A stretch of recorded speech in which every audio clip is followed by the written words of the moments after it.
সুপ্রিয় দর্শক, আবারও ফিরে আসলাম আপনাদের প্রিয় অনুষ্ঠান জীবনের গল্প নিয়ে। আমাদের ক্যামেরার সামনে বসে আছে এক অসহায় আপু।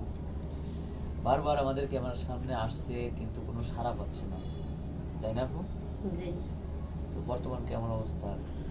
মোটামুটি অবস্থা। দুঃখিনীর দুঃখ শুনে কি লাভ? বারবার তো দুঃখিনীর দুঃখ বলেই যাইতেছে, কিন্তু কেউ তো সাড়া দিচ্ছে না। মনে কষ্ট রেখা মুখে হাসি দিতেছে, এটাই। আসলে এটা একটা পরীক্ষা, কারণ গরিবের উপরেই হচ্ছে আল্লাহ পরীক্ষা নেয়। কারণ ইমান পরীক্ষা করতে হলে দারিদ্রতার কষাঘাত সহ্য করতে হয়।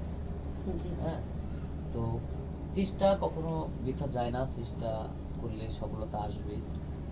আর ভাইয়া, হচ্ছে আর কখনো হতাশ মানে হতে আপনার হবে। কথার প্রতি কথা বলি, আর কত চেষ্টা করব? চেষ্টা করতে করতে আমার পিঠে দেয়াল ঠেকে গেছে। এখন আমি আর চেষ্টা করতে পারছি না। আপনার মুখের দিকে তাকিয়ে আছি, আমাদের আপনার যে প্রতিবেদন করতে আছে একের পর এক, কিন্তু অনেকেই সাড়া দিচ্ছে, অনেকের সাথে পড়ছে না। ভালো মনের একটা মানুষ চাইতেছি, এই চাওয়াটা কি আমার অপরাধ?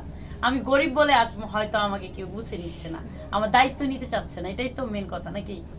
আপনার অবস্থাটা বুঝতে পারছি যে আসলে মানুষ কখন দুঃখের কথাগুলি প্রকাশ করে, যখন তার জীবনের মানে কি বলবো যে মানে শত কষ্টর বিনিময়ে পথ চলতে হয়, চলার পথেও মানে এত বাধার পরেও যখন একটা সাড়া না পেলে অনেকের ভিতরে কষ্ট হয়। আপনার মনের অবস্থা বুঝতেছি, তারপরেও আল্লাহর কাছে আমরা আসলে চাই যে ভালো একজন মনের মানুষ যেন আপাকে মিলিয়ে দেয়। আসলে আমরা তো কিছু করতে পারি না, আমাদের না, আমরা একটা একটা বিজ্ঞাপন করি, এতে যদি হয়তো কোনো সহৃদয়বান ব্যক্তি হয়তো যদি থাকে, হয়তো পছন্দ করে, আমরা একটা মাধ্যম, বুঝছেন?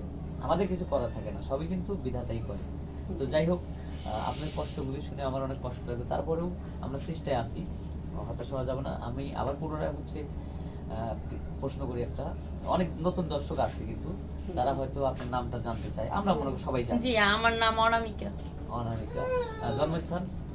জন্মস্থান মুন্সিগঞ্জ। মুন্সিগঞ্জ। বয়স কত আপনার? আমার বয়স 22। আপনি তো মনে হচ্ছে চাচার কাছে মানুষ না? জি জি 12 বছর বয়সে আপনার বাবা মারা যায়। জি।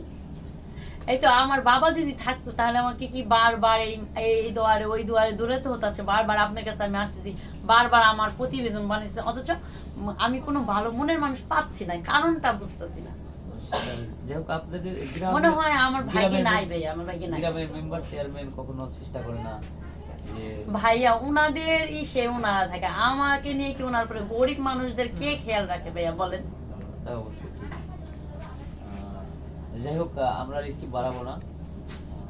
সুপ্রিয় দর্শক, আসলে মেয়ের কাকুতি মিনিতে তার অসহায়ের যে একটা দুরবস্থা আমরা কিন্তু সবাই বুঝতেছি বা জানতেছি। এমন কেউ আছেন যে এই মেয়েটাকে দায়িত্ব নেবেন? তার বয়সের মানে বয়স ডিমান্ড নাই, যে কোনো বয়সের ছেলে হলে সে তাকে বিয়ে করবে। আর আরেকটা বিষয় হচ্ছে, শুধু তার একটাই হচ্ছে দাবি আছে, সেটা বনে বউ থাকা যাবে না, কারণ সে একটা মেয়ে হয়ে একটা মেয়ের হচ্ছে সংসার ভাঙতে চায় না।